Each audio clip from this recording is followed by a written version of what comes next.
السلام علیکم۔ Cooperative societies act 1925 کے سیکشن 30 اور 31 کو ایکسپلین کیا جا رہا ہے اور ٹرانسلیٹ کیا جا رہا ہے۔ اس میں سیکشن 30 ہے register of members, any register اور لسٹ آف ممبرز اور shares kept by any society shall be prima facie evidence of any of the following particulars entered therein۔ کسی سوسائٹی کے شیئرز اور ممبران کی لسٹ یا کوئی رجسٹر مندرجہ ذیل چیزوں کے لیے ایک پریما فیشی ثبوت یعنی ایویڈنس ہوگا جو کہ اس رجسٹر میں درج ہوں گی۔ جو چیزیں اس رجسٹر میں درج ہوں گی وہ نیچے دی گئی ہیں، اور ان کے لیے یہ لسٹ یا رجسٹر ایک پریما فیشی ایویڈنس ہوگا، یعنی پہلا ثبوت ہوگا، اسے ثبوت کے طور پر سمجھا جائے گا۔ تو اس میں پوائنٹ اے ہے دا ڈیٹ ایٹ وچ، وہ کون سی چیزیں ہیں جو رجسٹر میں درج ہیں اور پریما فیشی ایویڈنس ہوں گی۔ The date at which the name of any person was entered in such register اور لسٹ ایز اے ممبر، یعنی وہ ڈیٹ جس ڈیٹ پر کسی ممبر کا اس رجسٹر یا فہرست میں اندراج ہوا ہو۔ The date at which any such person ceases to be a member, اور وہ تاریخ جس تاریخ پر کسی ممبر کی ممبرشپ ختم ہوئی ہو۔ 31 admissibility of copy of entry as evidence۔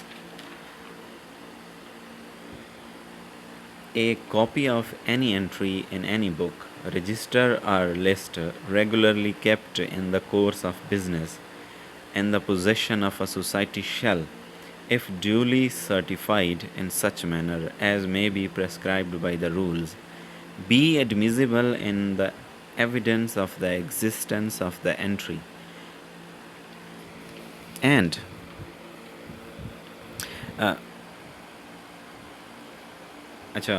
اس کی اگر ٹرانسلیشن کر لیں تو سوسائٹی کے پاس کاروباری معاملات کے لیے باقاعدگی سے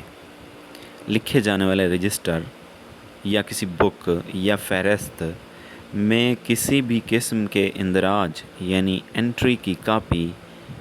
اس انٹری یعنی اندراج کی ایگزسٹنس یعنی وجود یا موجودگی کے ثبوت پر قابل قبول ہوگی، جس طرح کے رولز میں بیان کیا گیا ہو اور already certified who. And transactions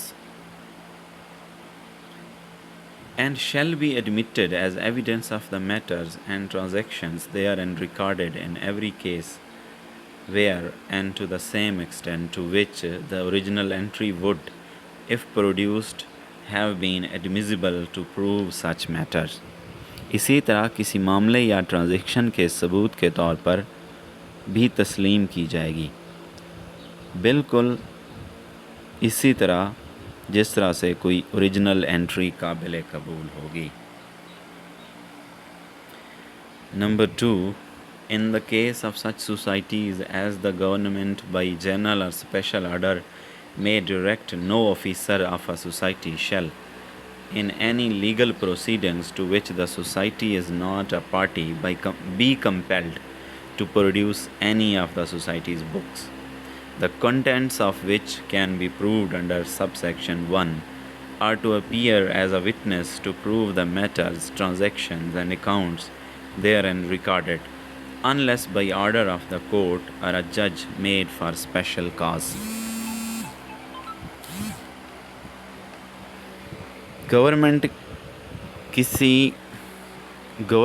کسی اسپیشل یا جنرل آرڈر کے تحت